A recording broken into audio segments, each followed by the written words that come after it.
Chicos, un gusto para mí saludarlas como cada viernes. Hoy un poquito más temprano, pero eso no significa que va a ser menos productivo. Al contrario, contarles que el día de hoy vamos a tener una sesión que al menos para mí es una de las que más me emociona y es una de las que más estoy esperando. Les doy la bienvenida a todas y a todos. Un saludo de parte de Yelena Güedes, codirectora de esta escuela, y también de José María Ramón, presidente de la Fundación para la Democracia Participativa en Argentina, y también gran colaborador en esta escuela de ciberactivismo digital. Les doy la bienvenida a para esta primera sesión del módulo 5 sobre inteligencia artificial, algoritmos y Big Data en el escenario del ciberactivismo. Recuerden que este es un espacio organizado por la Fundación para la Democracia Participativa en Argentina, de la mano con otras organizaciones de distintos países en toda América Latina, de Venezuela, por supuesto, de Colombia, de Chile, de Guatemala, de México y de Argentina.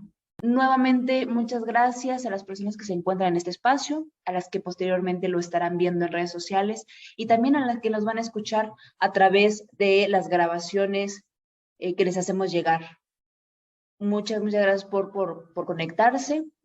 Y pues bueno, a lo largo de este módulo que estamos iniciando, vamos a ver temas que a mí no son muy fuertes y justamente estoy muy deseosa de poderlos aprender, pero de aquellos que tienen que ver con la inteligencia artificial, los componentes, los tipos de inteligencia artificial, un poco de resolución de conflictos a través de la inteligencia artificial, algoritmos, un poco del Big Data o Data, E-Data, etcétera.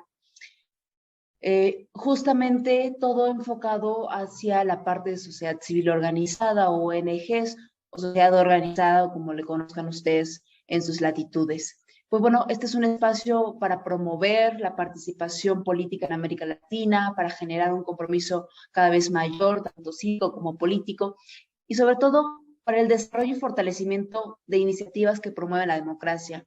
Les voy a contar que el día de hoy tenemos a una ponente maravillosa que yo de manera personal le agradezco el tiempo que se está tomando para brindarnos el día de hoy. Ella está en Europa, entonces agradezco aún muchísimo más que se haya podido conectar, puesto que sabemos que ya es súper noche para ellos y brindarnos, regalarnos este espacio es algo que valoramos sobremanera y que agradecemos también. Entonces, les cuento un poco de ella. Ella se llama Adriana Narváez Cote, es una mujer venezolana que vive en Lisboa, ama la natación, el senderismo y recorrer nuevas ciudades en bicicleta.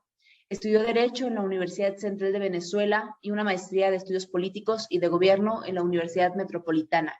Adriana no solamente hace eso, sino también se dedica a investigar sobre temas que tienen que ver con sistemas adaptativos complejos y sus grandes posibilidades para la creación de nuevas formas de gobernanza. Si hablamos particularmente de su carrera profesional, comentarles que ha adquirido experiencia como project manager, gestionando equipos e implementando metodologías tradicionales y metodologías también ágiles. Ha asumido retos directivos en organizaciones no gubernamentales dedicadas al diseño de políticas públicas, al diseño de investigación en la Asamblea Nacional de Venezuela y en la gobernación del Estado Miranda, así como la coordinación de responsabilidad social en corporaciones tecnológicas como Digitel. Ha sido conferencista invitada por Plan País a la Universidad de París Sciences Po para tratar temas de desarrollo social en Venezuela y se ha destacado por impulsar particularmente ella el Laboratorio de Innovación Ciudadana Horizonte con el respaldo de Media Lab Prado en Madrid. Actualmente, decirles que forma parte del equipo DAO Education y de Criptonicas DAO, de DAOs, que impulsa el conocimiento sobre blockchain y criptografía en América Latina. A la par se desenvuelve como coordinadora de gestión de las ONG Internacional Unidos en Red y Venezuela Sin Límites. Entonces, pues bueno, Adri, un gusto para nosotros contar con tu presencia, sin duda, esta vez sin duda, vamos a tener aportaciones súper valiosas y vamos a aprender un montón. Entonces, con esto arrancamos el quinto módulo ya. Antes de cederte la palabra, déjame recordarle a las personas que si quieren hacer alguna participación, pueden ponerla aquí en la caja de comentarios. De igual forma, si quisieran hacer alguna intervención ahora, pueden levantar la mano y con gusto podemos plantearlo. Les pedimos con muchísimo ahínco mantener respeto hacia las personas de la reunión, por supuesto, hacia nuestras compañeras y compañeros y hacia la ponente. Si pueden prender las cámaras y quieren hacer algún comentario, pues bueno, siéntense con la confianza para hacerlo. Entonces, doctora Adriana, muchas gracias por su tiempo, por su espacio y adelante.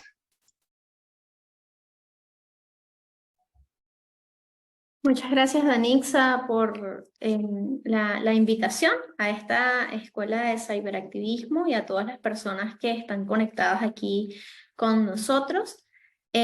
Para mí realmente es encantador poder hablar de este tema, porque como le comentaba a Danixa ya en privado, usualmente las personas que hablan sobre temas de inteligencia artificial, análisis de datos, pues nosotros tenemos la expectativa de que suelen ser personas que vienen con un background en esas áreas, ¿no? Ingenieros en software, programadores, científicos de datos, aunque bueno, esto de una carrera como científico de datos es algo muy reciente. Pero no todo el mundo que maneja estos temas viene de esas áreas, y para alguien que está en una escuela de ciberactivismo resulta fundamental tener una visión crítica, y eso es justo lo que yo vengo a plantearles hoy. Mi experiencia como investigadora de sistemas adaptativos complejos, que es uno de los sustentos teóricos de la inteligencia artificial, y desde allí es que he recorrido toda esta experiencia con estos temas, y se los voy a ir enfocando un poco desde esa perspectiva, ¿no? Desde ir conociendo las cosas más básicas, los términos de toda esta área, y al mismo tiempo ir criticando su utilización en el escenario social, en el escenario político. Entonces, los invito a que todas esas preguntas que puedan tener para mí, o esas preguntas que ustedes se hagan sobre posibilidades alrededor de esto, sobre riesgos alrededor de esto, es buenísimo que las puedan compartir con total naturalidad, sin miedo a equivocarse, sin pensar cosas como es que yo no sé, entonces no pregunto porque no lo manejo. No, no, no, aquí todas las preguntas son válidas. Además, como es un tema nuevo, es bien interesante la perspectiva. Si ustedes son líderes sociales, líderes políticos o comunitarios, las preguntas que tengan van a traer muchísimo valor a esta mesa. Así que este es un poquito del contexto que querías darles y el approach que me gustaría que podamos tener durante las siguientes sesiones, la de hoy y las siguientes. Entonces, bueno, finalizado esta pequeña introducción, Danixa, no sé si puedes, porfa, compartir la pantalla. Yo no estoy viendo aquí la presentación. A ver, ahora sí creo que lo estamos compartiendo. Ya Danixa va a colocar la pantalla completa y vamos a poder verlo. Listo. Perfecto, fabuloso. Entonces, exacto, vamos a hablar ahorita sobre el tema general de esto, bueno, inteligencia artificial, algoritmos y Big Data como escenarios del ciberactivismo. En la siguiente lámina, ahorita que Danixa baje, en la siguiente lámina les quiero mostrar un poco los puntos que quiero que podamos tratar en todas estas sesiones. Ya, no se asusten, no crean que eran 8 puntos y todo eso lo vamos a ver ahorita. No, no, no. Vamos a irlo distribuyendo en las diferentes sesiones. ¿Cómo vamos a abordar todo este contenido? Vamos a hablar un poquito sobre qué conceptos están detrás de la ciencia de datos, de los datos grandes o la famosa Big Data. Hablaremos luego de la inteligencia artificial y el Machine Learning. Hablaremos también de algoritmos y pensamiento lógico. Hablaremos sobre aplicaciones de la inteligencia artificial. Esto es quizás lo más conocido para las personas, imaginarse cómo se aplica la inteligencia artificial y el Big Data. Hablaremos también sobre el ciberactivismo con datos y la inteligencia artificial. Es decir, ¿cómo es eso de hacer ciberactivismo tomando en cuenta inteligencia artificial, tomando en cuenta datos y análisis de datos? Exploraremos luego algunos casos de uso y finalmente revisaremos los retos éticos, los que les decía al inicio, cuáles son los retos éticos de la inteligencia artificial y el Big Data. Así que este es como el overview de todos los temas que vamos a manejar durante estas sesiones. De estos temas, hoy, dado que esto es un tema, digamos que la inteligencia artificial, el Big Data, el análisis de datos, es un tema un poco técnico. hay que saber algunos conceptos básicos. Entonces, en esta primera sesión vamos a abordar los conceptos básicos de estas cosas que estamos hablando. ¿Qué cosas, Adriana? Análisis de datos, inteligencia artificial, algoritmos. Vamos a ir conversando sobre todos esos aspectos. Y en las siguientes clases entonces abordaremos, por ejemplo, el punto 5 y el punto 6 lo vamos a abordar en la segunda clase, el punto 7 en la tercera clase y el punto 8 en la última clase. Entonces, más o menos de eso va. Bueno, yo creo que antes de darle la siguiente lámina, bueno, ahí estamos en la siguiente lámina. ¿Hasta ahora tenemos alguna pregunta? A ver, si no tenemos hasta ahora ninguna pregunta, igual la pueden ir dejando en el chat, que yo con todo gusto voy a ir leyendo el chat. En la siguiente lámina, Danixa. Listo, ahora sí. Esa, perfectamente. A ver, si los que están aquí conectados nos pudiesen decir, esta es una pregunta súper interesante, a mí me encanta arrancar con ella además, y es ¿dónde están los datos? ¿Alguna vez quienes están aquí se han preguntado esa pregunta, ¿no? ¿Dónde están los datos? A ver, porque todo el mundo dice que los datos son importantes, que con los datos se toman decisiones, que los datos son el nuevo poder más importante que podemos tener. Todo el mundo además quiere nuestros datos. Pero ¿alguna vez has tenido que hacerte esa pregunta? ¿Dónde están los datos? O voy a hacer una pregunta quizás un poco más incisiva. ¿Somos conscientes del valor de los datos que consumimos y proporcionamos a diario? No sé si alguno de los que están acá en sala alguna vez se ha hecho una de estas preguntas, ¿no? O si se ha dicho, oye, yo soy consciente de cuántos datos estoy dejando o distribuyendo en mi día a día. A ver, tenemos aquí a Kleiber que nos dice, diría que los datos están en todos lados. Yo coincido con Kleiber. Los datos están en todos lados y ya los vamos a ver. Y Kleiber, ¿alguna vez te has preguntado qué tanta cantidad de datos estás generando y compartiendo consciente e inconscientemente con las personas con las que te involucras, ¿no? Con las máquinas con las que interactúas? ¿Alguna vez te has hecho esa pregunta? Allí nos vas a ir respondiendo en el chat y mientras les digo que yo en algún momento me hice esa pregunta, ¿no? Cuando comencé a investigar sobre estos temas, fui consciente de la cantidad de datos que los seres humanos vamos dejando en todos los espacios en los cuales nos vamos desarrollando y en muchas oportunidades los vamos dejando sin tener la más mínima conciencia de que los dejamos, ¿no? Ni siquiera sabiendo cuáles son los datos que dejamos, porque quizás pensamos, bueno, sí, estoy dándole datos a una página que me pidió el nombre, el apellido y el correo para descargar algo. Pero la verdad es que estamos dejando mucho más que esa cantidad de datos. Entonces, para avanzar en la siguiente lámina, vamos a ver un poco qué son esos datos, ¿no? Ya exploramos un poco de esto, pero vamos a ver a detalle qué son los datos, qué son esos preciados datos que todo el mundo habla, que todo el mundo desea.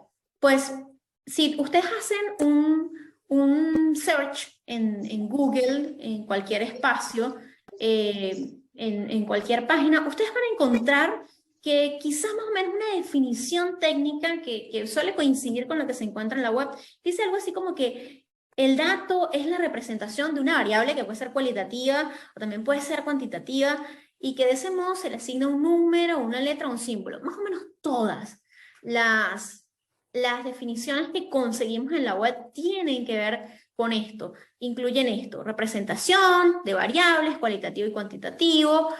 Básicamente se dirigen a ello.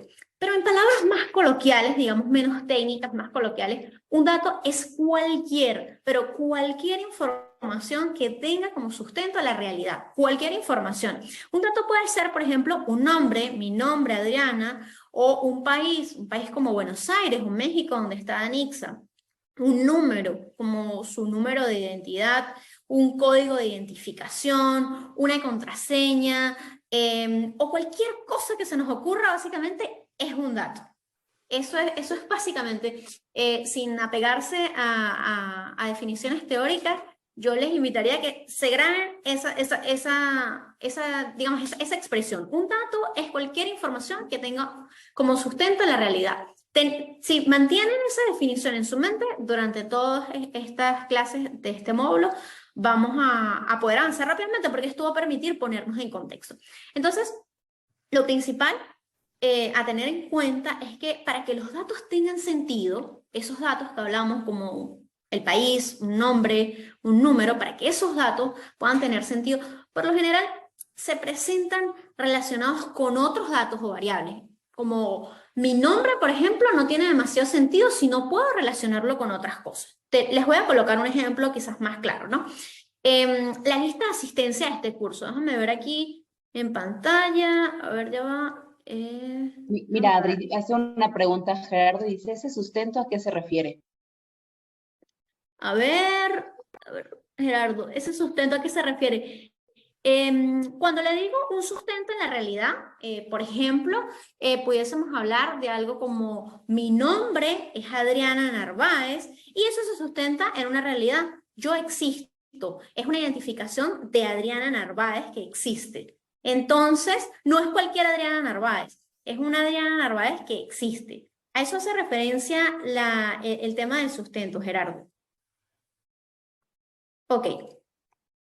Gerardo, si con eso está bien, chévere. Ok, ahora que estaba aquí viendo la lista, porque quiero darles un ejemplo sobre el tema de los datos, ¿no? Porque decíamos que, a ver, hay datos, pero lo más importante es cómo podemos relacionar esos datos. Entonces, quisiera tomar, por ejemplo, el caso de las listas de asistencia a este curso. A ver, tengo aquí la lista de asistencia a este curso, tenemos aquí a Maricielo, a Arauco, tenemos a Kleiber, a Gustavo, tenemos también a Gerardo, a Eduardo, a Denilson o Denilson. Tenemos como varias personas acá, ¿no? En esta sesión. Y sobre ella podemos construir una lista de asistencia del curso. Si tomamos una hoja en blanco, Excel puede ser, y le pedimos a cada uno de ustedes que escriba su nombre en ella. Entonces, escriban estos nombres que acabamos de mencionar. Y se lo damos, por ejemplo, a cualquier persona. Esta lista de nombres que acabo de mencionar sin apellido, se lo damos a una persona que nos encontramos por la calle. Cualquier persona que no tenga relación con nosotros, que no se encuentre en este momento en la sala. Ahora les pregunto, si hacemos esto, ¿ustedes creen que esa persona que no está en esta sala, a la cual le entregamos esa lista de datos, ¿ustedes creen que va a saber de qué se trata esa lista? ¿Qué dicen ustedes? ¿Esa persona va a saber de qué se trata esa lista de nombres que le dimos? A ver, acá alguien me dice, Kleiber dice, no.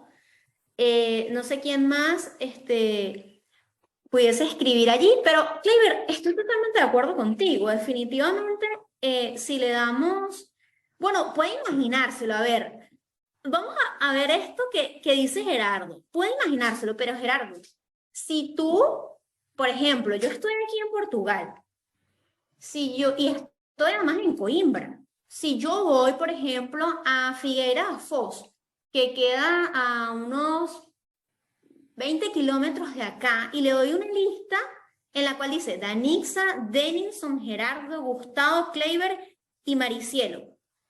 ¿Cómo puede esa persona saber siquiera que esa es la lista de asistencia de un curso sobre análisis de datos e inteligencia artificial, pero que además es un curso que se da de forma online, pero además que no todos están aquí en Portugal? Imagínate, hay como tantas cosas, tanta información allí que no le hemos dado, que no, es muy difícil que pueda suponerlo. A ver, Gerardo dice, ok, allí sí no hay manera de saberlo. Exacto, Gerardo, no hay manera de saberlo si simplemente le damos el nombre, una lista con nombres a esas personas, ¿no? A no ser, ojo, y aquí viene como el componente extra de todo esto, ¿no? La persona obviamente se preguntaría de quiénes son esos nombres o por qué están escritos todos juntos en una hoja de papel. Por ejemplo, si se lo dio a una persona aquí en Portugal, algunos nombres le parecerán curiosísimos, porque bueno, si hay un Juan en esa lista y escribimos Juan, aquí Juan no es Juan, sino Joao, entonces probablemente no lo identifique. No lo va a identificar a menos que sea un adivino. Difícilmente podía saber de qué se trata. En cambio, ojo aquí, si en esa hoja escribimos también la frase estudiantes de la Escuela Internacional de Ciberactivismo para Democracias Digitales. Quizás con ese dato, ojo, que es bien relevante, la persona que lea la hoja por lo menos sabrá que esos nombres pertenecen a los estudiantes de esa escuela y quizás pueda agarrar ese título, buscarlo, digamos, colocarlo en un buscador, un motor de búsqueda como Brave o Chrome, que es el más usado, y quizás eso lleve a la página web de la Escuela Internacional de Ciberactivismo y sobre esa base puede hacer unas estimaciones. Pero solo si le doy otro dato que le permita a esa persona hacer esa vinculación. Si además, por ejemplo, en esa hoja escribimos sus nombres, la escuela de ciberactivismo, si además escribimos módulo 5 y el nombre de este módulo, y le anexamos también la fecha de hoy, el número de IP con el cual nos estamos conectando, es mucho más probable, si yo le voy agregando uno u otro dato, que todo esto cobre sentido para el lector y que esa persona pueda además ahora hacer un análisis de esa información. Pero un dato, y este es el punto, ¿no? O sea, me estoy dilatando en esta explicación porque ese es el punto. Si un dato aislado, como un verso suelto, no permite nada. Entonces, a ver, todo el mundo dice que los datos son importantes, pero un dato aislado no tiene mayor sentido. Los datos tienen sentido cuando los cruzamos con otros datos, cuando vemos otras variables. Ahí es donde los datos encuentran sentido. Y ese era como, quiero que se lo graben este ejemplo que les acabo de dar, para cuando alguien les diga que los datos son importantes, es sí, los datos son importantes, pero entonces eso es como un tema relevantísimo de lo que vamos a ver aquí en adelante. Entonces, justamente el ejemplo ilustra maravillosamente esto de que los datos, para que tengan sentido, requieren un contexto. En este caso, las relaciones que acabamos de ilustrar, los datos que les acabo de mencionar. Ahora, los datos, a ver, ya, perdón, no quiero continuar. No sé si hasta ahora estamos bien con esto o si tenemos alguna duda o algún comentario que queramos aportar. A ver, si nadie dice nada, nada, me parece que todo bien. ok, chévere. Si nadie dice nada, voy a entender que hasta ahora vamos ok con todo. A ver, creo que alguien, todo claro. Chévere, Gerardo. Entonces, bueno, eso un poco hablando de esto. A ver, ahora, sobre el tema de los datos, todos los días se genera una cantidad indefinida de datos. O sea, todos los días, en este segundo en el que estoy hablando y pronunciando una palabra, se están generando cientos y cientos de millones de datos. Las organizaciones, los gobiernos, las empresas, las instituciones en las cuales ustedes forman parte, incluso nosotros mismos en esta sesión en la cual estamos teniendo esta conversación, nosotros mismos utilizamos gran cantidad de datos para tomar decisiones, para ofrecer servicios, para planificar cosas que queremos hacer, para difundir información y un montón de cosas más. Ahora, vamos, ya que sabemos qué son los datos, que tenemos una ilustración clara de por qué es importante que los datos estén vinculados unos entre otros, vamos a hablar sobre los tipos de datos, ¿no? Que este es un tema en la siguiente lámina. Vamos a ver los tipos de datos. Vamos a ver además de los datos, los tipos de datos en dos clasificaciones. Esto que ustedes ven acá les va a permitir como observar una forma de clasificar los datos. Bueno, pensar en datos que son texto, el texto es un dato, la fecha son datos, ahorita vamos a ahondar en ello, los números o booleanos, ya ahorita les voy a explicar eso. Y después vamos a hablar de otra forma de clasificar los datos. Pero andemos primero en esta forma, que quizás es la forma, que, bueno, iba a decir menos conocida, pero la verdad es que dependiendo de con quién uno esté hablando, podemos pensar que es más o menos conocida. Entonces, sobre los tipos de datos, aquí vamos a ver un conjunto de cosas interesantes. Texto. Los textos son datos que pueden ser alfanuméricos, es decir, que pueden combinar textos y números, ¿no? Entonces no nos dejemos engañar por la expresión texto. Los datos de texto también pueden combinar números, además de signos de puntuación y espacios. Aquí todos los detalles van a ser importantes en el momento de clasificar los datos. Este tipo de datos es como el más común, el que más podemos encontrar. ¿Por qué? Porque podemos almacenarlo en casi cualquier información se puede almacenar en este tipo de datos, que es el dato texto. Por ejemplo, nombres, ciudades, códigos postales, eso se puede almacenar en la categoría texto. En ámbitos más avanzados, como en programación, si aquí hubiese alguna persona que viene del mundo de la programación o se está aproximando a la programación, digamos que pueden subdividirse dependiendo de la cantidad de caracteres. Por ejemplo, si alguien es de la programación, sabe que los datos de texto se pueden subdividir, por ejemplo, en chart. Chart son datos con longitudes fijas. Chart 5. Entonces, permite secuencias hasta de 5 caracteres. No quiero ser demasiado técnica con esto, pero a ver, yo tengo un ejemplo aquí muy sencillo. Imaginémonos que un dato de texto le vamos a poner nombre chart 5. El 5 va a hacer referencia a la cantidad de caracteres. Entonces, ¿qué dato de 5 caracteres puedo tener? María. María es un nombre que tiene 5 caracteres. M-A-R-I-A. María, por ejemplo. Calle. C-A-L-L-E. Son 5 letras, 5 caracteres. Esa la pudiésemos llamar. Es un tipo de dato de texto, pero si queremos ser más concreto, es un chart 5. Esa sería, sin mayor misterio, esa sería un poco la clasificación. Hay otros. Dentro de texto podemos hacer como subdivisiones de otro tipo, como varchar o string. Hay varias consideraciones, pero esto no es tan importante en este momento que nosotros ahondemos en ello. Saber que es un dato de texto, es decir, no quedarnos en la idea de que es texto, sino que también es número, que también puede incluir signos de puntuación y espacio. Eso es lo más relevante para entender qué es un dato de texto. Ahora, hablemos del dato de número. Los datos numéricos son, como su nombre lo dice, números. Este sí coincide. Texto no, pero este sí coincide. Dato tipo número es un dato que contiene un número. No considera el uso de letras en este caso.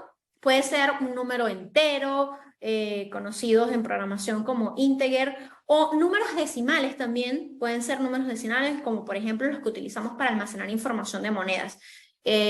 Ustedes quizás han tenido en algún momento contacto con una tabla Excel, probablemente casi todos, y probablemente en alguna celda ustedes han tenido algo como $1,25 o $100 con el símbolo. Entonces, ese es un tipo de dato de número. Eso es como más sencillo. A ver, también luego tenemos como tipos de datos de fecha. Las fechas tienen una categoría particular y su formato puede variar dependiendo de la configuración que hagamos. Y yo creo que esto es claro. Bueno, no sé si todos estamos, creo que todos estamos como en Latinoamérica, algunos en Europa.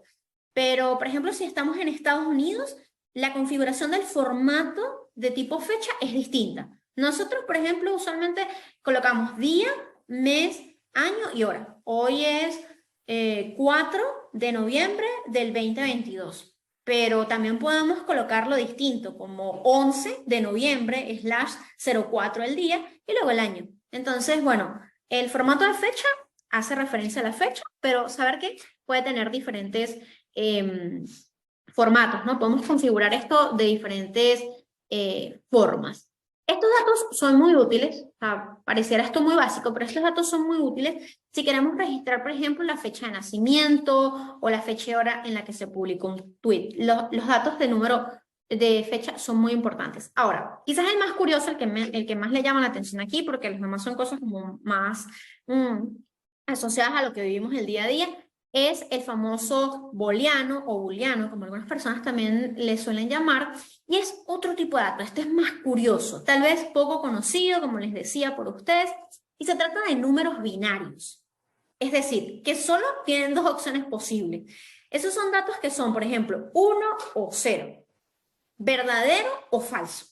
No necesariamente tiene que ser 1 o 0, pero la cuestión es que los booleanos son binarios. Entonces, 1 o 0, verdadero o falso, correcto o incorrecto, completo o incompleto. A ver, ¿qué otro dato booleano, pensando en algo binario, se les ocurre? que pudiésemos tener. A ver si allí alguien quiere escribir en el chat. Tengo aquí algunos, a ver, un mensajito por aquí. Ah, bueno, enviaron el formulario de asistencia. A ver, no sé si se les ocurre sí o no. Por supuesto, Gerardo, sí o no. Eso es súper binario. Sí o no, abierto o cerrado. Total, aprobado y reprobado. Terrible, ese no nos gusta. Sobre todo reprobado, pero sí. Verdadero y falso. Definitivamente. Eso es un booleano.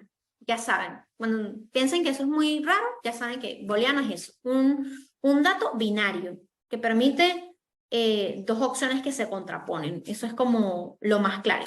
Y estos datos son bastante útiles, ¿no? Yo creo que no hay demasiada explicación en este aspecto. Cuando nosotros, por ejemplo, bueno, no sé si alguno de ustedes acá todavía está estudiando en la universidad, está haciendo una maestría, un pregrado, un doctorado, lo que sea. Estos datos son súper útiles, verdadero y falso, se usa en muchas pruebas, abierto y cerrado también, aprobado y reprobado. Entonces, bueno, esos son los datos que les quería comentar. Y esto, digamos, este es como el último tipo de dato de esta clasificación. Ahora, siguiendo con los datos, vamos a ver otro tipo de clasificación en la siguiente lámina de los datos. Yo creo que esta clasificación que está aquí quizás pueda ser más conocida por ustedes, quizás algunas se la hayan topado, quizás algunas les parece como muy curiosa y ya lo vamos a ir abordando poco a poco. Esta es una clasificación bien particular. Por ejemplo, los datos personales.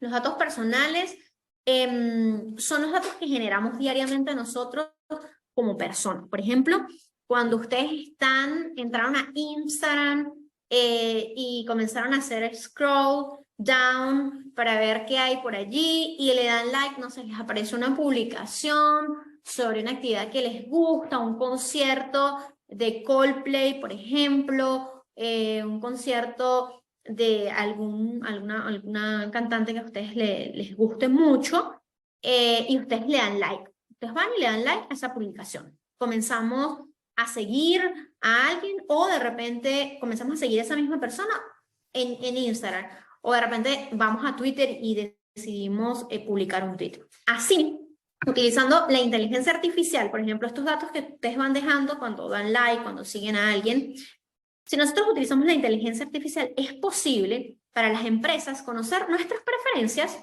van registrando a qué cosas tú le das like, dónde te quedas más tiempo observando, y luego la identificación geográfica de dónde estamos, con quién pasamos más tiempo, qué cosas nos gustan. Esto sobre la base de a qué cosas le damos like, dónde nos quedamos viendo, el dispositivo desde donde se registró. Todos esos son datos personales nuestros que se van cargando. Y que más tarde todos esos datos son utilizados para, por supuesto, ofrecernos una publicidad mucho más personalizada, mostrándonos contenidos de acuerdo a lo que la máquina, digamos, o el algoritmo, hablaremos ya más adelante, identificó que nos gusta más. Pero de eso hace referencia a los datos personales. No estamos hablando de mi nombre, mi apellido y mi cédula, que también, pero estamos hablando más sobre esos datos que hacen referencia a lo que nosotros vamos dejando. También lo llamamos como huella digital y se puede clasificar como datos personales. Eso es como bien importante que lo veamos. También hay datos de tipo transacción. Pueden, por ejemplo, los datos de tipo transacción clasificarse a su vez en financieros o no financieros, porque si bien transacción puede estar vinculado con nuestros datos financieros, que son, por ejemplo, los datos de las transferencias bancarias, cuando hacemos un pago, por ejemplo, hacemos una transferencia bancaria, desde qué cuenta salió, a cuál cuenta fue, en qué momento se realizó esa transferencia, es decir, hora, fecha, incluso la IP del dispositivo desde el cual se hizo la transferencia. Todos los datos asociados con una transferencia bancaria podemos decir que son datos de transacciones financieras. Esos son como de transacciones de tipo financieras. Ojo, que también pueden ser, no necesariamente son digitales, también hay datos de transacciones financieras que pueden ser físicas. Y que, bueno, es como muy típico. Ahora, también hay datos de transacciones no financieras, que son aquellas que incluyen datos financieros, que no incluyen datos financieros, sino que toman en consideración el consumo que nosotros realizamos. Les voy a dar un ejemplo para que esto pueda quedar un poquito más claro, porque sé que puede ser un poquito confuso. Cuando, a ver, este ejemplo quizás es el más claro. Cuando ustedes descargan un videojuego en su teléfono, no sé, a ver aquí cuántas personas les gustan los videojuegos, quizás tenemos un gamer acá. Miren que la industria de los videojuegos es, Dios santo, está creciendo cada día más en Latinoamérica. Seguramente que tenemos un gamer aquí. Yo no soy gamer, voy a hacer aquí este paréntesis, pero me encantan los videojuegos. ¿Qué Denison dejó de jugar? Bueno, si te hace bien dejar de jugar, aplaudo tu decisión. A mí me encanta jugar, no soy gamer, pero me encanta jugar cosas muy sencillas, pero me encanta jugar. Pero bueno, ese no es el tema. Un pequeño inciso para que veamos el tema de los juegos, ¿no? Que además es un tema súper importante. Por ejemplo, el tiempo que juegas. Tú que dejaste de jugar, Denison. Tú, por ejemplo, voy a hacer una presunción, no, espero atinar. Cuando descargas un videojuego en tu teléfono, tú sabes que proporcionas datos, o si lo descargas en tu dispositivo. Datos como la cantidad de veces que lo abres al día o a la semana. El tipo de juego que juegas, si jugabas varios tipos de juegos, ¿no? Depende de los juegos que jugabas. La hora, Denison, la hora en la que usualmente ibas a jugar. Mira, Denison solía jugar a esta hora y a esta hora, hacer estos bloques.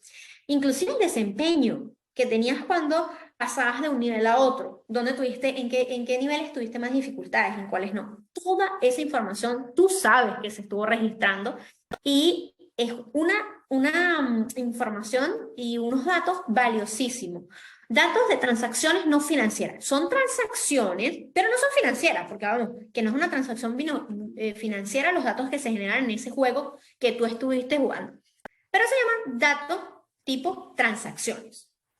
Ese tipo de datos también podría aplicarse a los que recogen, por ejemplo, las compañías telefónicas con el consumo, con el consumo sí, perdonen aquí, pero es que pienso en compañías telefónicas y dado que dependiendo del lugar en el que estemos, las compañías telefónicas ofrecen un tipo de servicios o no. Hay unas que las compañías telefónicas, por ejemplo, aquí en Portugal, incluyen servicios como el TV de DirecTV, la suscripción por cable, pero por ejemplo hay países en Venezuela en los cuales no se incluye, ¿no? Entonces, bueno, pero la cuestión es que este tipo de transacciones como la del videojuego son datos de tipo transacción, pero no son transacciones financieras. Entonces, eso es como un ejemplo allí muy claro.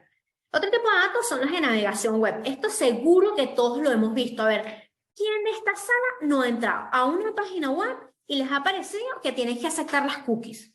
Eso, o sea, siempre nos aparece. A ver, voy a irles dejando allí, viendo unos comentarios. Dice, tengo una pregunta. ¿Esos datos se guardan aun cuando no se usen con internet? Por supuesto, sí se guardan. Y luego cuando, por ejemplo, dependiendo, ¿no? Hay juegos que son diseñados para jugar offline o juegos que son diseñados para jugar online. Igual, si lo tienes offline, cuando te conectas, si el juego está conectado al servidor, él los va a actualizar automáticamente. Así que la respuesta es sí.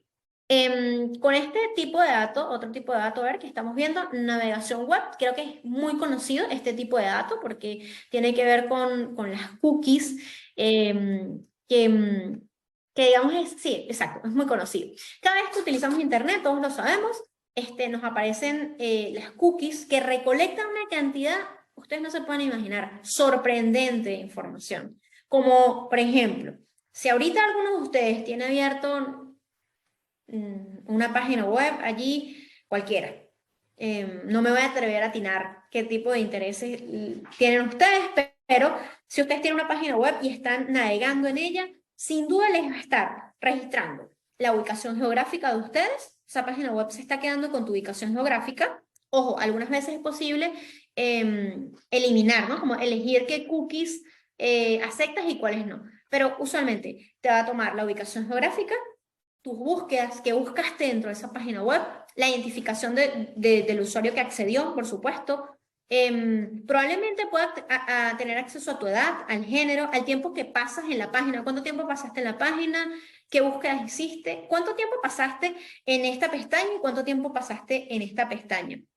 Todo eso es posible registrarlo a través de las cookies. Estas cookies son claves. Miren, esto, yo sé que nosotros como usuarios es como fastidioso, desde la perspectiva del usuario es como fastidioso, por un lado estarlas aceptando, por otro lado saber que te están pidiendo datos, pero por otro lado, desde el punto de vista de las organizaciones, estos datos son valiosísimos porque permiten identificar información para corregir o mejorar servicios o para ampliar audiencias. Si ustedes forman parte de algún partido político o de alguna organización no gubernamental, por ejemplo, una organización comunitaria, pero tienen una página web, analizar la información que recolectas es muy importante, porque si quizás tú, vamos a hablar de una organización no gubernamental, una organización de la sociedad civil, lanzaste un programa y tienes dentro de tu página web una pestaña asociada a ese programa.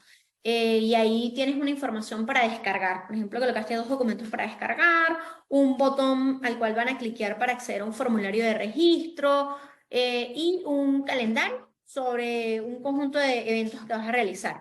Para ti es súper, súper valioso la información que te dejan las cookies, porque tú puedes saber cuántas personas entraron a esa página de ese nuevo servicio que tú estás allí, ofreciendo, ¿no? Vamos que sea un programa de formación. Tú estás sabiendo a través de las cookies cuántas personas, desde qué países esas personas accedieron, qué búsquedas hicieron, cuántas veces estuvieron allí y dentro de la página, qué subpáginas vieron o en qué pedacitos de la página se quedaron más tiempo, cuál fue el género de las personas y cuánto tiempo pasaron allí. Bueno, luego pues otros datos, como por ejemplo las descargas de los documentos que colocaste allí y otros.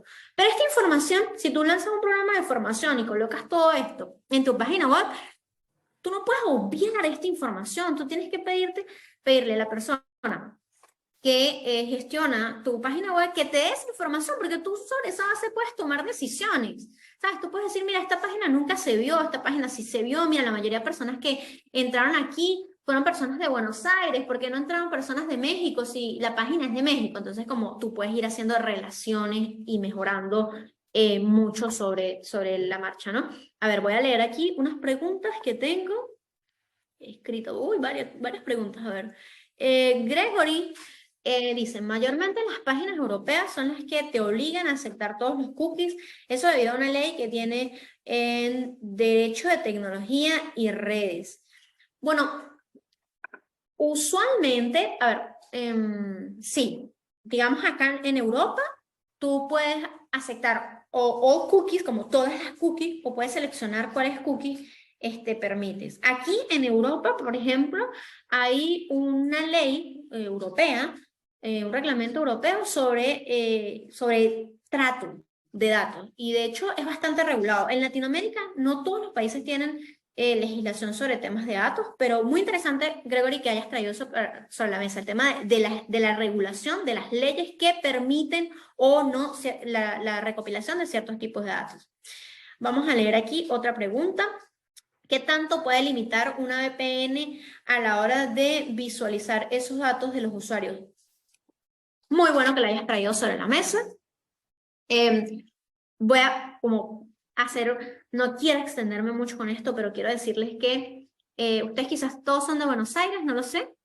Yo vivo en Portugal, pero soy venezolana, viví muchos años en Venezuela y nosotros tenemos unas, quizás conocidas por ustedes, dificultades con nuestras autoridades gubernamentales.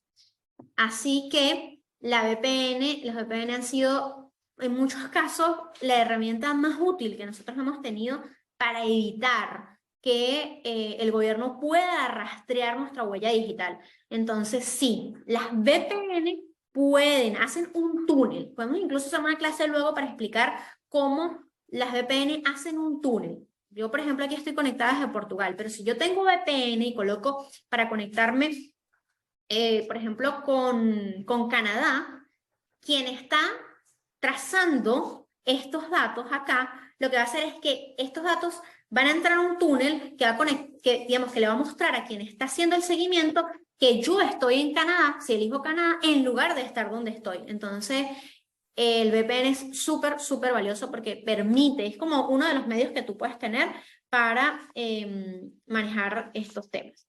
A ver, tengo... tengo otra pregunta aquí, quiero leerlas antes de continuar, me encanta que hagan preguntas. ¿En Brasil también es así? Sí, probablemente, allá no hay ley. Y Danixa, somos de varios países de Latam. Perfecto, maravilloso, porque así quizás nos puedan compartir sobre esta experiencia, ¿no? En Venezuela, por ejemplo, no hay legislación sobre temas de datos. En Europa hay una legislación bien robusta. Entiendo ahora que en Brasil también hay una legislación, por lo que están comentando, a ver quién lo comentó acá, por lo que comentó Denison. Fabuloso. Entonces, bueno, tus datos geográficos, cuando usas los VPN, sin duda es limitada. Quiero como retomar esta pregunta porque me pareció bien interesante. Quizás hay otros tipos de datos que no los van a limitar, pero digamos las vinculaciones que pueden hacer van a ser más limitadas. Igualmente, cuando vayamos a hablar sobre el tema de inteligencia artificial, que es uno de los temas que vamos a hablar, veremos que las máquinas, es decir, estas máquinas, pueden predecir algunos de nuestros datos en función de un comportamiento digital que nosotros podamos tener. Entonces, eso va a ser interesante porque quizás tenemos herramientas que evitan que accedamos, que quien quiere seguir nuestra huella digital pueda acceder a un conjunto de datos, pero dependiendo de los datos los cuales sí puedan acceder, con Machine Learning tú puedes fácilmente poder hacer como un análisis de ese comportamiento y comenzar a hacer unas deducciones interesantes. Eso lo vamos a ver luego con inteligencia artificial.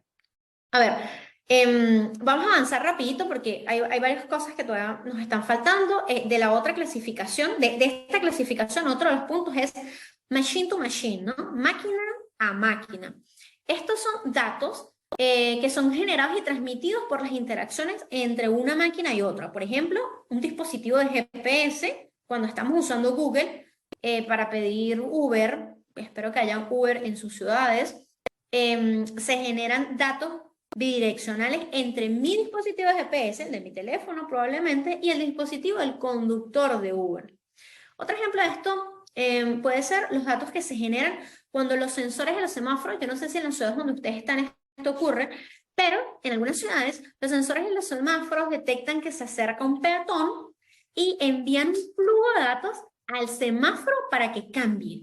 Eso ocurre. En Latinoamérica hay muchos con todo este tema de GovTech, con todo este tema de invertir en tecnología para impulsar el desarrollo tecnológico de la ciudad.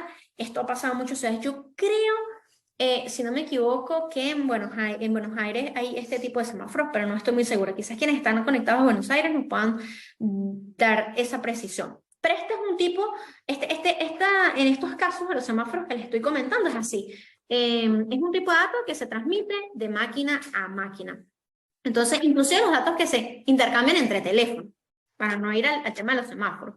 Cuando enviamos un mensaje o hacemos una llamada de voz, esta misma clase que tenemos en este momento es un ejemplo de comunicación máquina a máquina. Porque el audio, esto que yo estoy diciendo y la imagen que graba mi computadora es recibida en sus computadoras o dispositivos móviles. Entonces, si tú y yo, digamos, Danixa y yo, o Gerardo y yo, estuviésemos hablando face to face, ese audio y ese video no fuese machine, fuese Gerardo y Adrián.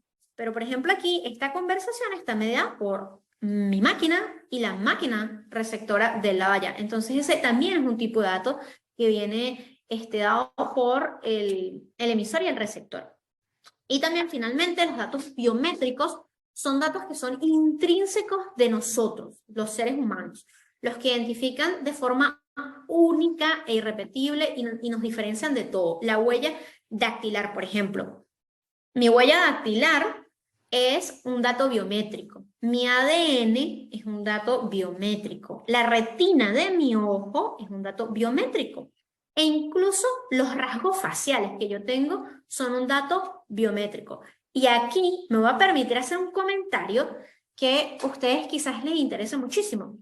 Hay en Jordania unos campamentos, hay un problema de crisis migratoria en muchos países del mundo, como ustedes lo saben. Y en Jordania hay muchísimos migrantes sirios. Y el Fondo de Alimentación, la FAO, que es uno de los mandatos de Naciones Unidas, tenía un gran problema. Y ese problema era que tenía cientos de migrantes a los cuales tenía que alimentar, pero no sabía cuál era la mejor vía, porque usualmente la FAO lo que hacía era comprar los alimentos y llevarlos hasta los campos de refugiados. Pero imagínense lo costoso que es comprar la comida, más trasladarla y luego distribuirla. Es súper costoso. Entonces, esta institución dijo, bueno, lo que vamos a hacer que sea más efectivo para esto va a ser que nosotros podamos transferirle el dinero a las personas directamente y que las personas en unas tiendas determinadas puedan comprar su comida.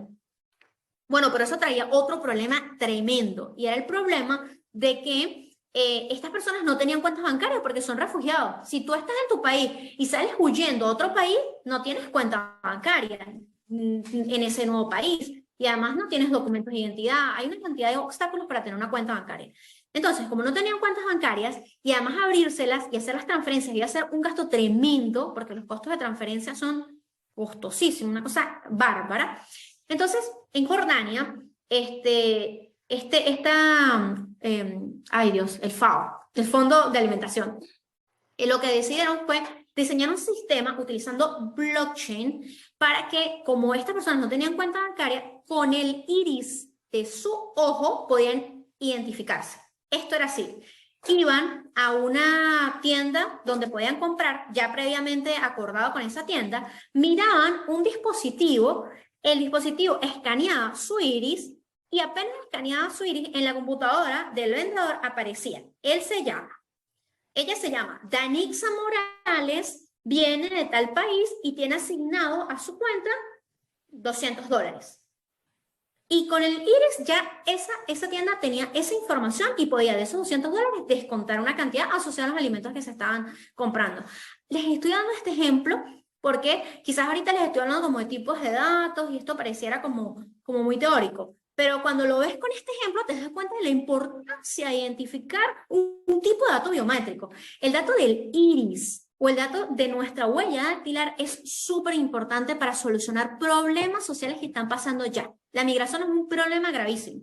Quienes están en México saben, los mexicanos tienen muchos años migrando hacia Estados Unidos, es un problema migratorio. Muchos venezolanos han migrado y estoy segura que en sus países también han migrado. Los ecuatorianos, los peruanos, históricamente han migrado a muchos países. Entonces, oye, fíjense cómo comprender los tipos de datos y las posibilidades que da la tecnología permite generar soluciones como la que se generó en ese campo de refugiados de Jordania para poder brindarle acceso a los alimentos a las personas. Entonces, bueno, ese es el último dato de estos tipos de datos que les estoy conversando. Quiero leer un mensaje de Kleiber. Dice, en Venezuela, el Banco de Venezuela intentó aplicarlo también por medio de la huella. Pero al día de hoy es un sistema que en comparación con los otros métodos de pago está en desuso, probablemente. Es que en Venezuela hay muchas situaciones complicadas, pero lo que está mencionando Kleiber, si no me equivoco, Kleiber, es el caso de que tú tenías una cuenta bancaria en este Banco de Venezuela, y tu cuenta bancaria estaba asociada con tu huella digital, creo que era del índice. Y tú ibas a pagar a un supermercado, por ejemplo, y ellos tenían una máquina que detectaba la huella del índice. Entonces tú, en lugar de dar la tarjeta bancaria, lo que hacías era colocar tu índice, el aparatico detectaba tu huella y con esa podías hacer el pago. Entonces, bueno, esos son casos de ellos, pero bueno, esto era para hablar sobre el tema de los datos biométricos. Yo quisiera que en este momento pudiésemos hacer un break de unos 10 minutos, porque ya llevamos bastante tiempo en sesión, y creo que estos 10 minutos van a servir para que vayan, tomen agüita, se acicalen, procesen toda esta información, datos personales, transacciones, biométricos, procesen todo esto, se lo compartan a quienes están por ahí. Así que bueno, acá son las 10:04, allá son, creo que tenemos 4 horas de diferencia, las 7. Las 7, ok, las 7:04. Entonces, exacto, a las X14 nos vemos. Para ser el uso horario que tengan. Perfecto. Nos vemos a las Gracias. X14.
A ver, ya vamos reconectando, retomando por aquí. Ya estamos en las y 15, creo.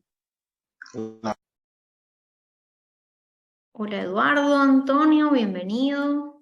Y gracias a los demás que además se han quedado conectados acá. Espero que esta información esté siendo de valor. Es introductoria, ya más adelante vamos a ver casos. A mí me encantan los casos. Los casos es los que nos permiten, como, también es que a veces las cosas teóricas no nos permiten como ubicar un concepto en una realidad, pero ténganme paciencia, les aseguro que en las siguientes clases vamos a explorar casos de uso con mucho más detalle. Igual yo suelo darles bastantes ejemplos en la presentación. A ver, vamos, si quieres vamos retomando, Anixa, en la lámina que habíamos quedado. Sí, vamos a empezar en esta, pero tú me dices si lo dejo o me regreso. A ver, sí, vamos a ver, la anterior, no, pásalo. La Big Data, esa, La siguiente. esa. Ok, ya. Ok, maravilloso. Ok, entonces, digamos que ya hablamos en qué se fue la primera parte de la sesión. La primera parte de la sesión se fue en lo más grueso, lo más básico, digamos, que nos permite luego ir como vinculando con los otros temas y así que esto tenga sentido en el ámbito del ciberactivismo, ¿no? Entonces hablamos de los datos, qué son los datos, dónde están los datos, la importancia de tener vinculaciones de datos.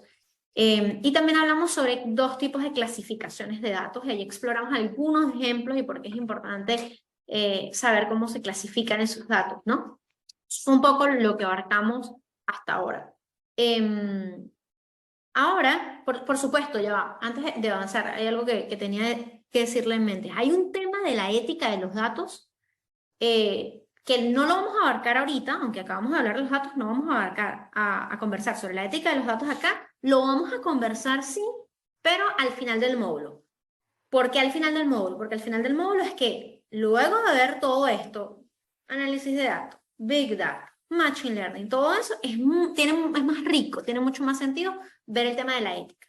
Entonces, ¿qué vamos a hablar en esta segunda parte? Bueno, vamos a hacer una mirada muy rápida a la famosa Big Data, es básicamente lo que vamos a ver y quizás nos deje un poquito de tiempo para ver inteligencia artificial. Pero no me voy a detener tanto en Big Data porque, como ya lo van a ir viendo, es mucho más sencillo de lo que ustedes podrían imaginarse. Entonces, bueno, como ya hemos visto hasta ahora, todos los días, a cada segundo de nuestras vidas, en este preciso momento que estamos acá, se generan toneladas de datos. Las organizaciones, empresas, instituciones generan y almacenan una cantidad infinita de datos. Eso ya lo sabemos. Nosotros mismos ya sabemos que generamos con nuestras acciones una cantidad importante de nuestros datos y ya hablamos de algunos ejemplos de cuando nosotros estamos generando datos. Así, un sistema automatizado, por ejemplo, interpreta una información determinada para darte una otra información determinada, configura preferencias, hemos hablado ya de ese tipo de cosas. Pero esto de la Big Data lo vamos a abordar de la forma más sencilla. Yo quiero que lo hablemos de una forma muy sencilla, porque la gente suele como teorizar demasiado alrededor de la Big Data. Pero la verdad es que si hablamos de Big Data, lo central es que no hay una definición única. O sea, a diferencia del consenso que puede haber sobre el tema de los datos, que hay como un consenso en general sobre todas las definiciones de datos, no lo hay con la palabra Big Data. No hay una claridad sobre qué es Big Data. Pero en pocas palabras, la Big Data hace referencia a grandes cantidades de datos. O sea, la Big Data no es un tipo de dato en particular, no lo es. Simplemente hace referencia a grandes cantidades de datos. La Big Data no es más que una gran cantidad de datos. Eso es todo. Ya sabemos qué son los datos y los tipos de datos. Ahora, la Big Data es una gran cantidad de datos. Eso es todo. No hay misterio alrededor de la Big Data. Cuando hablamos de Big Data nos referimos a conjuntos de datos, de gran variedad de datos, es decir, de muchos tipos de datos. Una gran cantidad de datos de muchos tipos como texto, como número, biométricos, machine to machine, una gran cantidad y una gran variedad de datos, eso es todo. Y aunque no hay un consenso exacto sobre el tamaño que debe tener como un conjunto de datos para poder clasificarlo como Big Data, algunos especialistas dicen que si estamos frente a algo como 30 o 50 terabytes, entonces estamos hablando de Big Data. Eso es lo más importante. Entonces, para retomar y que no nos enredemos con esto, Big Data no es más que una gran cantidad de datos. Pero ¿cómo sé qué tantos datos tengo que tener como para decir que estamos hablando de Big Data? Bueno, el consenso es entre 30.000 y 50.000. Perdonen que lo repita, pero creo que se lo memorice. Entre 30.000 y 50.000 terabytes ya estamos hablando de Big Data. Eso es como lo claro.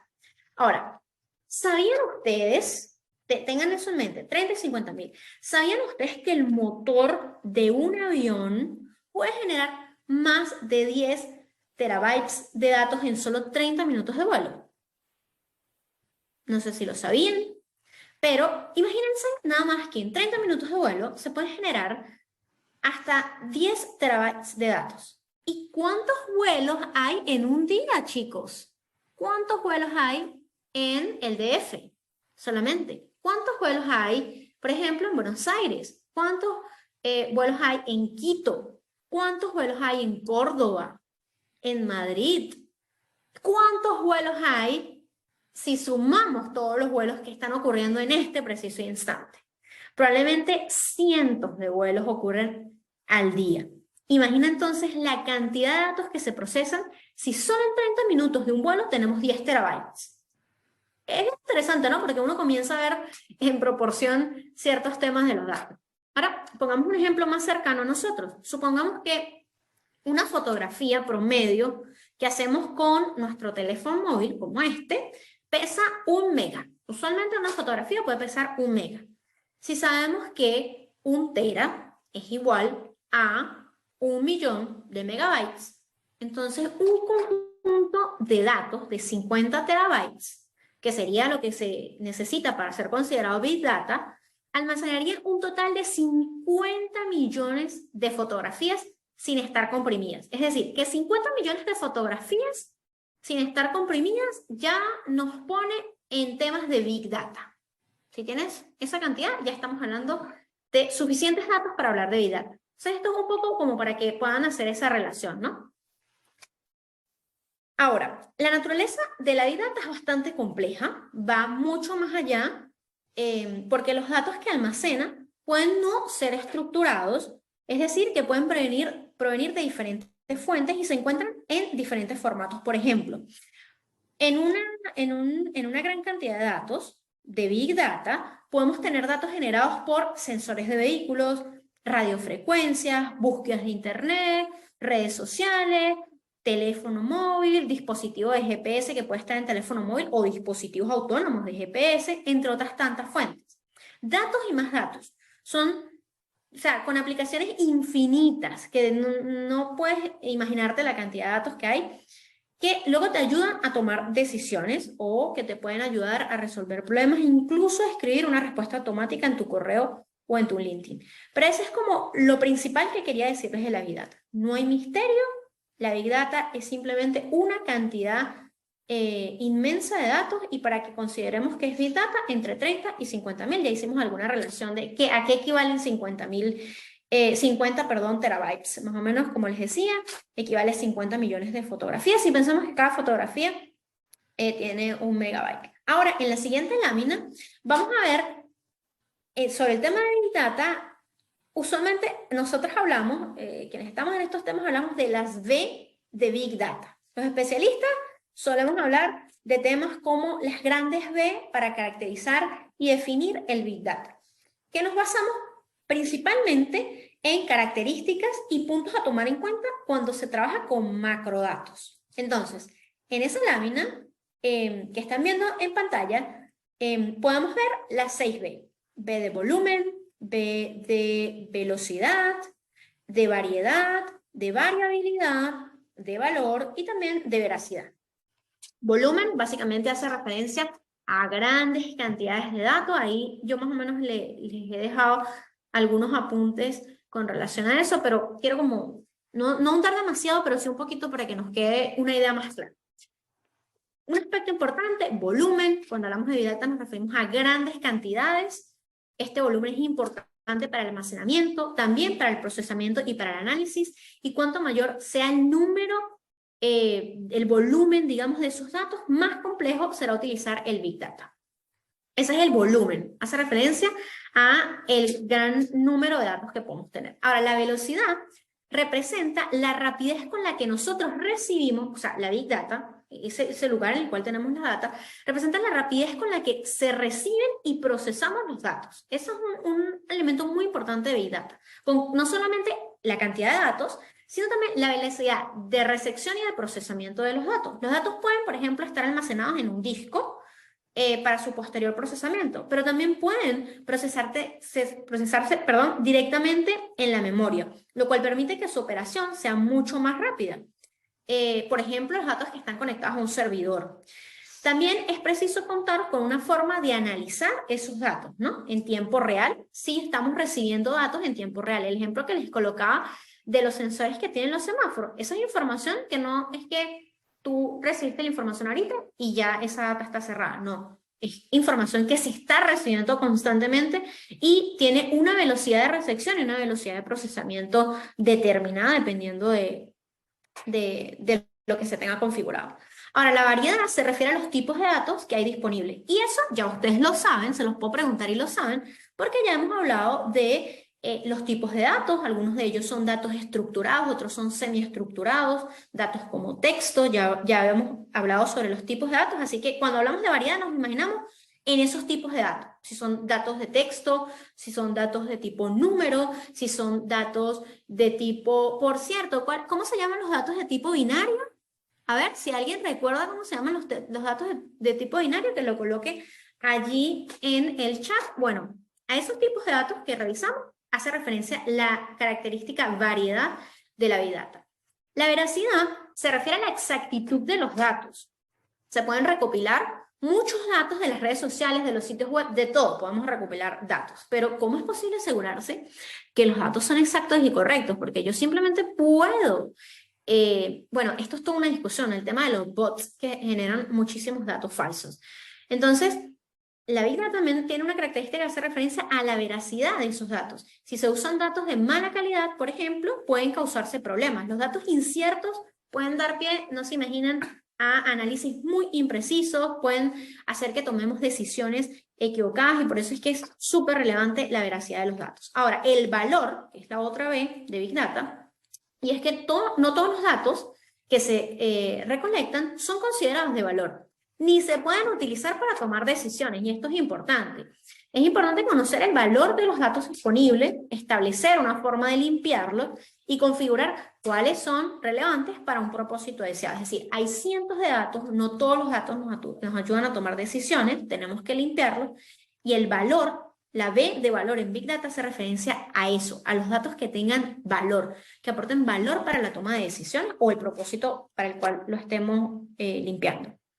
La variabilidad es la otra B de Big Data, hace referencia a que cuando se dispone de muchos datos, se puede utilizar, a ver, como con fines muy distintos, ¿no? No es fácil recoger tantos datos, analizarlos y gestionarlos, porque, bueno, es un volumen muy alto, por lo que lo normal es usar los mismos conjuntos de datos varias veces con vinculaciones distintas, con análisis e interrelación de variables distintas. Eso es lo que significa la variabilidad. Cómo tú puedes relacionar unos datos con otros para realizar análisis distintos y obtener informaciones distintas. Eso es básicamente, ¿no? Si queremos hacer una campaña, por ejemplo, para promover el reciclaje en Quito, imaginémonos. Por lo general, el primer paso es diseñar un instrumento para reconocer el estado inicial que tiene esa comunidad. Bueno, Quito es una ciudad muy grande. Vamos a hablar de Quito. Primero tendríamos que recoger una cantidad de datos determinados sobre el estado, sobre cómo la ciudad de Quito en este momento se encuentra con relación al tema del reciclaje, ¿no? Saber cómo el estado del arte en este momento, cómo está. Y con esos datos, nosotros podemos analizar qué tan avanzados están, en qué cosas el reciclaje ha penetrado en las comunidades y en qué aspectos no. Y sobre esa base, nosotros podemos preparar una campaña que no toque todos los aspectos, sino que toque los aspectos, digamos, que son más débiles sobre el tema del reciclaje en la ciudad de Quito. Entonces, a eso hace referencia la variabilidad de los datos, ¿no? Tenemos una gran base de datos sobre Quito y vamos relacionando unos datos con otros, en estos casos sobre el reciclaje, porque nos interesa para esta campaña. Pero podemos esos datos relacionarlos con otros para poder hacer otra relación y obtener otra información para otro tema. Eso básicamente son como las 6B de la Big Data. El volumen, que hace referencia a esa cantidad, la velocidad con la que recibimos y procesamos, la variedad, los que tiene que ver con los tipos de datos que ya hablamos, tipos de datos como tipo número, como tipo biométrico. A ver, que pregunté por aquí, oye, pero mira, qué chévere, pregunté y me dijeron booleano, muy bien, Eduardo, muy bien, Kleiber. Fabuloso que se lo hayan memorizado. Bueno, para cerrar acá, entonces, esas son como las 6B. Voy a leer un comentario de Gerardo, dice, una pregunta, la Big Data se considera a partir de 30 o 50 terabytes, pero no hay un límite para ese grupo de datos. No, básicamente no hay un límite. Y ojo, Gerardo, entre 30 y 50 es como un consenso de que a partir de allí podemos hablar de Big Data. No hay un número, puede haber una cantidad infinita de datos sin que haya un límite. Tiene un mínimo, pero no tiene un techo o un máximo. Ok. Digamos que, bueno, con esto, a ver, tenemos como cubierta esta parte, ¿no? Ahora, ya sabemos qué es la Big Data, sabemos las 6B de la Big Data, que es súper relevante, y ahora vamos a hablar sobre el análisis del Big Data en esa siguiente lámina que va a pasar Danixa. Ajá, en esa, allí lo vamos a ver, análisis de Big Data. Imagínense si Big Data tiene tantos datos, por eso es Big Data. Imagínate cómo puede ser el tema del análisis de Big Data, ¿no? ¿Qué tipo de herramientas además podemos usar para poder analizar unas cantidades con unos volúmenes tan importantes? De ahora en adelante voy a hablar de volúmenes en lugar de hablar de número de datos. Antes hablaba de número, pero ahora que ya saben que volumen hace referencia a ello, voy a hablar de volumen de Big Data. Entonces, la idea principal del Big Data, como hablábamos, es que permite tener acceso a más información. Eso es como la idea central que hemos ido construyendo. Y cuanto más información se tiene, 30, 50, 60 terabytes, mayor es el entendimiento. Eso es como una premisa. Y mejor se pueden tomar decisiones o buscar soluciones. Esa es la premisa de Big Data. Entre más datos tenga, yo puedo hacer un análisis mucho más efectivo, mucho más preciso. Ahora, para analizar y procesar, que es el tema, para analizar y procesar ese volumen de datos tan grande, hay una cantidad de servicios en línea, sitios web, aplicaciones y dispositivos, ¿verdad? Pero como la cantidad es tan grande, hay que utilizar herramientas y servicios muy especializados que no son las herramientas y los servicios que usamos usualmente. Les voy a decir algo. Si ustedes, por ejemplo, hablemos de la lista de asistencia acá, o una lista de venta de un producto determinado, y tenemos 100 productos que se vendieron en unos estados determinados, tú puedes hacer el análisis de datos con una base de datos pequeña en algo como Excel, por ejemplo. Pero cuando hablamos de cómo analizar y procesar Big Data, necesitamos algo muy especializado porque los datos son demasiados. Entonces, para analizar este tipo de data, por ejemplo, podemos usar algo que se llama NoSQL. Usualmente, no sé si alguno que está acá ha escuchado SQL. Bueno, para procesar Big Data necesitamos algo que se llama NoSQL, o por ejemplo, MongoDB, esa es otra, o Cassandra, es otra herramienta que nosotros podemos utilizar para analizar Big Data. Sin embargo, estos temas son muy profundos, o sea, las herramientas que utilizamos para procesar y analizar Big Data no vamos a extendernos. Yo solo quería como que ustedes supiesen que para analizar Big Data por el volumen necesitamos unas herramientas muy precisas y particulares que no son Excel, que no son SQL, sino más bien es NoSQL, Cassandra, MongoDB o Hadoop. Esas son como algunas herramientas que se necesitan. Pero bueno, no me quiero extender aquí mucho. El procesamiento del análisis de data está en este momento casi totalizado. Las herramientas son muy avanzadas y eso ya a ustedes, si les interesa, lo van a ver más adelante.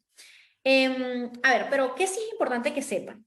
Que todas las acciones con relación al procesamiento de la Big Data tienen como 3 acciones que son claves. Eso sí quiero que lo puedan tener como en precisión. Más que las herramientas, ¿qué cosa se hace cuando se está analizando o cuando se está procesando Big Data? Primero, allí lo pueden ver, integración. Dado que los datos provienen de fuentes que son muy diversas, como ya lo vimos, fuentes muy diversas y están en diferentes formatos, en este paso de integración se reciben los datos de ese volumen de datos, se reciben, se procesan esos datos, se formatean para convertirlos en un formato que sea mucho más entendible y genérico. Entonces, en el primer step de qué se hace para analizar y procesar Big Data, lo primero que hacemos es la integración. Agarrar ese volumen inmenso de datos con todos esos tipos de datos tan diferentes, tan distintos, y lo que vamos a tener como producto en esta primera etapa es que vamos a convertir esos datos en un formato que sea mucho más entendible, porque puede que el formato en el que están son tan variables que son incomprensibles para todos. Entonces lo vamos a hacer lo vamos a llevar a un formato entendible y genérico. Y luego tiene en la gestión, esto se referencia a el almacenamiento. Ya teniendo estos datos convertidos en algo mucho más entendible, entonces vamos a organizar los datos de manera tal que se pueda acceder a ellos de una forma mucho, mucho más fácil, dependiendo de cómo lo necesiten las organizaciones o las personas encargadas. Por lo general, por ejemplo, los datos son almacenados en la nube, en las diferentes nubes que hay hoy en día. Más que en un dispositivo físico, los datos se suelen almacenar en las nubes. En las nubes de Microsoft, en las nubes de Google, en las nubes del servicio que ustedes estén utilizando. Y el último paso, entonces sería, ya tenemos convertido ese dato en integración, lo tenemos convertido en un formato que es entendible y genérico. Luego de eso, lo hemos organizado de la forma más adecuada y lo tenemos almacenado en una nube usualmente. Ahora viene el paso del análisis. Una vez que los datos están en ese estado, se procede a analizarlos. Para a través de ellos, por supuesto, y ese análisis, pues tomar decisiones. Mejorar la oferta de una organización. Bueno, cumplir el propósito para el cual nosotros hemos hecho ese proceso de integración, gestión y análisis de Big Data. Entonces, de forma más sencilla, análisis de Big Data pasa por esos 3 pasos. Integración, que es recibir, procesar, formatear los datos para llevarlo a un formato muy entendible. Luego los vamos a gestionar, que es almacenar los datos para su fácil acceso, usualmente en una nube. Y luego de que ya estén en esa nube, entonces vamos a analizar los datos para favorecer esa toma de decisiones. Bueno, digo para favorecer esa toma de decisiones, si esos datos están, se han analizado para la toma de decisiones, ¿no? Pero sería como para el propósito para el cual se ha hecho este proceso. Usualmente todo lleva a una toma de decisiones, porque incluso mejorar la oferta de un servicio pasa por una toma de decisiones. Entonces, esos son como los pasos que se realizan con la Big Data. Para lograr esto, como les decía, existen diversas herramientas cuyo abordaje se escapa definitivamente de este curso, como les mencionaba, pero si a ustedes les interesa muchísimo esto, los invito a que puedan explorarlo en internet. Yo también puedo compartirles a ustedes alguna información al respecto. Y también, como yo ya les he dicho, más adelante vamos a hablar de algunos temas de esto con un poquito más de énfasis. Ahora, chicos, yo creo que con esto que tenemos aquí, vamos quizás cerrando la sesión del día de hoy. Yo tenía pensado hoy poder hablar también de los algoritmos y cómo podíamos construir algoritmos, y pensaba luego cerrar un poquito con inteligencia artificial y que exploráramos un poco acerca del machine learning que está dentro del tema de inteligencia artificial. Pero la verdad, siento que hasta ahora hemos abordado un contenido muy diverso, que es muy importante, y no quiero abrumarlos demasiado porque sé que todo esto todavía lo tienen que procesar. Entonces, la próxima semana estaremos conversando sobre esos temas que les acabo de mencionar, que tenemos allí pendiente, que sería algoritmos e inteligencia artificial. Confírmenme que les llegó el documental sobre Machine Learning. No sé si, Danixa, tú pudiste enviarles el documental sobre Machine Learning. Chicos, si no han tenido... Eduardo, ¿lo viste? Tenemos que inscribirnos en cada encuentro. Bueno, esa pregunta ya te la responderá Danixa. Sí, sí, sí. Mira, las personas que están inscritas, Adri, ya recibieron este material. El día que me lo mandaste, creo que fue el día lunes, y el día de hoy igual como recordatorio para que lo pudieran ver. En el caso de Gustavo, como no habíamos tenido esta vinculación, y si ya llenaste el formulario de asistencia, no pasa nada.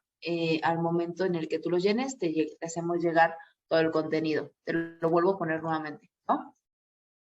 Perfecto. Entonces, quienes ya vieron el documental que les compartí, fabuloso, porque vamos a tener la próxima semana una conversación poderosísima sobre eso. Los que no lo han visto, los invito a ver. Ese documental es poderosísimo porque en él, digamos que el documental cuenta la historia de cuando una máquina le ganó jugando ajedrez al mejor jugador del mundo en ajedrez. Entonces, sobre esa historia podemos hablar y construir el aprendizaje, o sea, podemos hablar sobre el machine learning, sobre la inteligencia artificial, cómo las máquinas pueden aprender, cómo pueden aprender tan rápido y llegar incluso a ganarnos a nosotros en ciertos procesos cognitivos. Entonces, les recomiendo, no es nada aburrido, es un documental súper interesante. Cuando tengan la oportunidad, por favor, échenle un ojo, y eso va a ser clave para la conversación que vamos a tener la próxima semana sobre el tema del Machine Learning. A ver, si alguno tiene hasta ahora aquí, no solo una pregunta, porque a ver, no siempre tenemos dudas, si tienen algún comentario, algo que les haya llamado la atención, incluso si quisieran tomar la palabra para hacer algún comentario, creo que levantarían la manita y Danixa les abriría el micrófono. Así que yo diría que si hay alguien que quiera compartir algo, pueden hacerlo, que con todo gusto aquí, esta es una conversación. Listo, creo, si no mal recuerdo, está habilitada la función para que ustedes puedan compartir. Te voy a dejar de compartir esto, pero para que ustedes puedan abrir de forma propia sus micros. Si no, díganmelo y lo vuelvo a hacer. Exacto. Entonces, si ya tienen activado bueno, ustedes lo pueden activar. Así que, bueno, y si no quieren tomar la palabra, también es válido. Así que no hay... Casi siempre es más de escribir, te comentamos, Adri, casi siempre los comentarios que lanzan son a través de los comentarios. Nada más decirles una cosa, les pongo por último el formulario de evaluación, nos ayudan a nosotros. Es muy importante seguir pues mejorando este tipo de capacitaciones.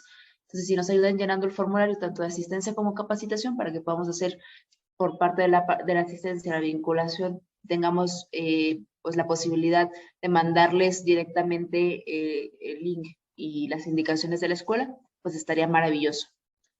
¿Vale? Genial. Bueno, espero que hayan disfrutado la clase. Espero no estén demasiado aturdidos con tantos nuevos conceptos.